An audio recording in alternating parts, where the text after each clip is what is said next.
Did you know that Yeshua didn't just teach us to love our neighbors? He taught us to love like a father loves his children. When Yeshua gathered his apostles that evening by the lake, the air was calm and the sky glowed softly. The crowd had gone, and only the 12 remained close. He looked at them with deep love, the kind of love that was both gentle and strong, and began to teach them about the two kinds of love every soul must understand: brotherly love and fatherly love. He said, "You have heard that you should love your neighbor as yourself. That is good. It is brotherly love. But I call you to something greater, to love one another as I have loved you." That is fatherly love. Brotherly love is fair. It treats others kindly because they are like us, fellow travelers in life. It's a love that says, "I wish for you what I wish for myself." But fatherly love goes deeper. It does not stop at fairness. It forgives, uplifts, and blesses even when wronged. It is the love that reaches out to the lost, comforts the hurting, and gives without asking anything in return. Yeshua's love was both human and divine. As the Son of Man, he loved like a brother, sharing our struggles, joys, and hopes.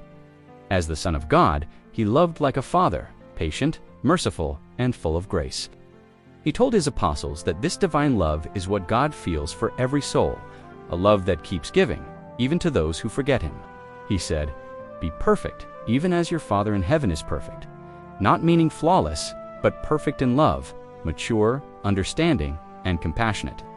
Yeshua explained that the human heart learns to love in two great stages. The first stage begins with faith, when a soul humbly opens itself to God's guidance. This love shows itself through humility, which makes the heart teachable. Blessed are the poor in spirit, for theirs is the kingdom of heaven. Hungered for righteousness, the desire to do good and be good, blessed are those who hunger and thirst for righteousness, for they shall be filled. Gentleness and meekness, which reflect strength under control. Blessed are the meek, for they shall inherit the earth. Purity of heart, the clear sight that sees God in all things. Blessed are the pure in heart, for they shall see God. The second stage grows out of divine love, when the heart begins to reflect the Father himself. This is fatherly affection, and it shines through. Mercy, the act of forgiving and understanding others. Blessed are the merciful, for they shall obtain mercy. Peacemaking, the courage to calm storms of conflict and sow harmony. Blessed are the peacemakers, for they shall be called the children of God. Compassion, the strength to feel with others and act kindly even in suffering.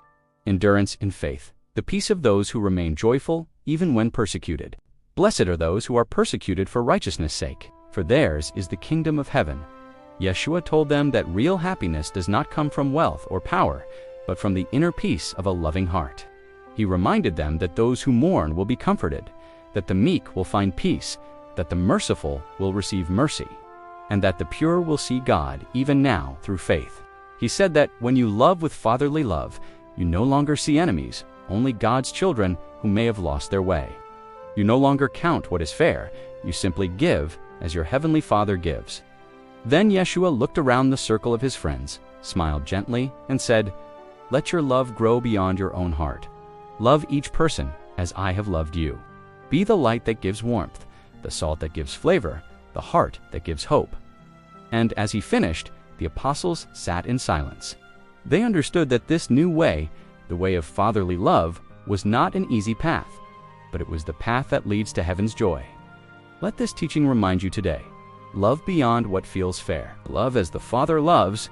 If this touched your heart, share it and let his light grow through you. I appreciate you being here. See you again tomorrow. God bless.